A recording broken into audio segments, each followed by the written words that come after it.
It's the late 1970s, and the Chessie System has become one of the most recognized railroad companies in the United States. Formed through the combined operations of the Chesapeake in Ohio, Baltimore in Ohio, and the Western Maryland, the Chessie System represented a new era of cooperation between the three historic railroads. While each company retained its corporate identity on paper, they operated under a single unified image highlighted by the famous blue, yellow, and orange paint scheme. The late 1970s and early 80s were a time of rapid change for the American railroad industry. Following the passage of the Staggers Rail Act in 1980, railroads gained greater freedom to set rates, abandon unprofitable lines, and compete more effectively with one another.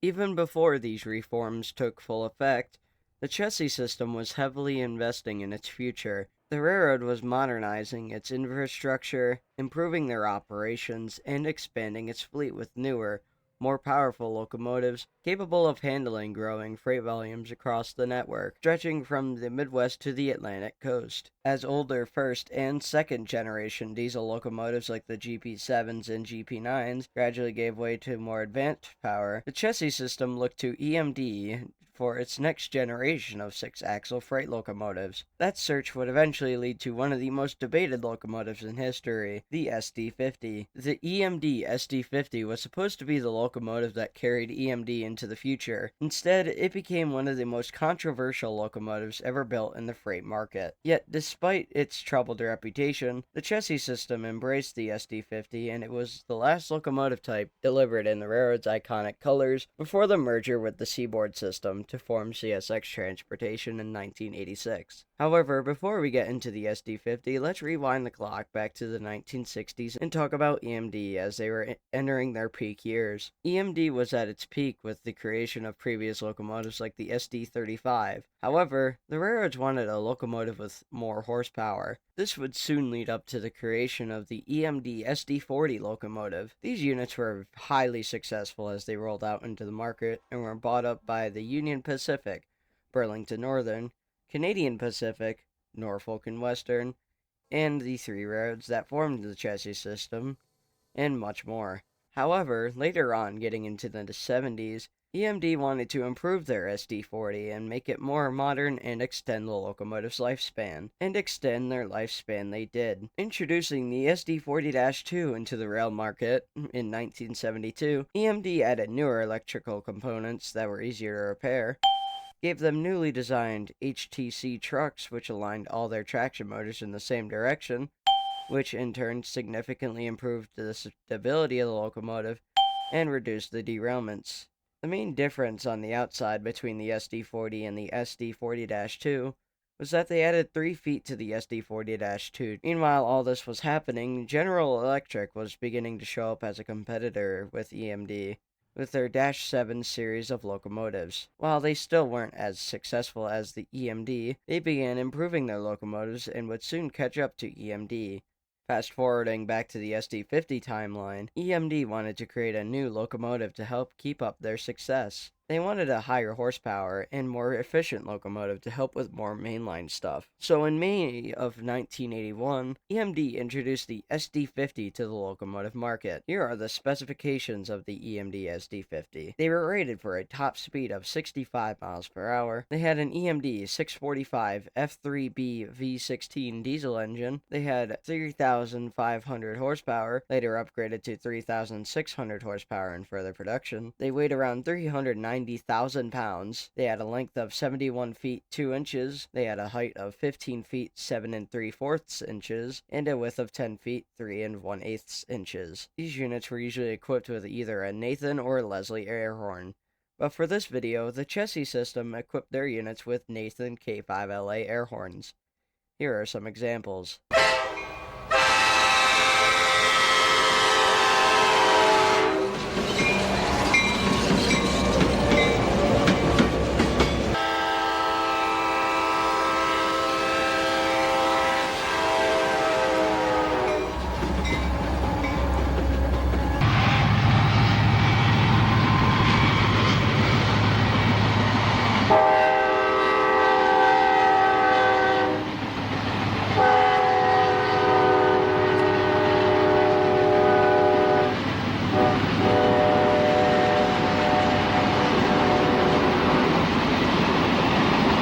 railroads like the Norfolk and Western, Conrail, Union Pacific, Chicago and Northwestern, Kansas City Southern, and of course the Chessie System bought the SD50s, with exports going to Australia. The Chesapeake in Ohio bought 43 SD50s, while the Baltimore and Ohio only bought 20 of them, bringing the total number of SD50s on the Chessie System to 63. The C&O units were numbered from 8553 to 8575 and 8624 to 8643, with the B&O units numbered 8576 to 8595. The 8595 would be the last locomotive ever bought by the B&O. The cause of this odd numbering system was that both the Chessie System and the Seaboard System were preparing for a merger in the coming years. The Seaboard System ordered 81 units, which brought the total units between the Chessie System and the Seaboard to 164 units. Seaboard's units were numbered 8500 to 8552 and 8596 to 8623. The Chessie System wouldn't get their units until 1984, however, and by then, the SD50 was beginning to show its faulty side. Due to mass deliveries occurring in 1984, the units were made too fast and the builders began cutting corners to speed up production, which would lead to the faults of the locomotive. These units were notorious for arriving with factory defects, chronic crankshaft failures, jammed engine pistons, and electrical malfunctions. The engine was pushed way too hard to squeeze out 3,500 horsepower, leading to the crankshaft failures and piston issues, and the still testing microprocessor-based wheel slip and fuel management systems were highly unreliable, causing constant electrical faults.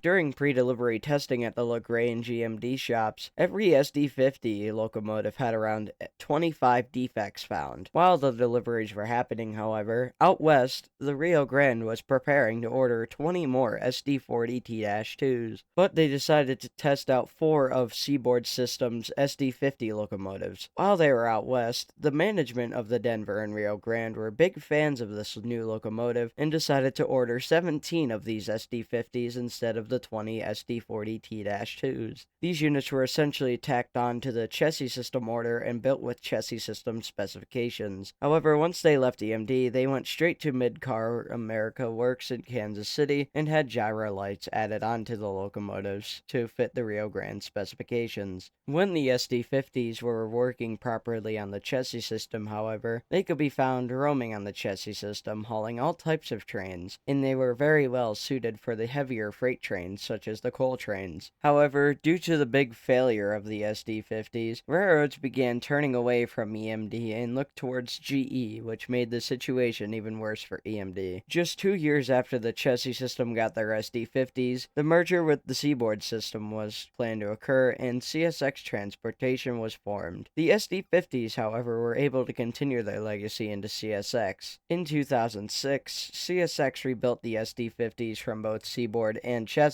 into SD50-2s, downgrading them to 3,000 horsepower, which essentially made them big SD40-2s.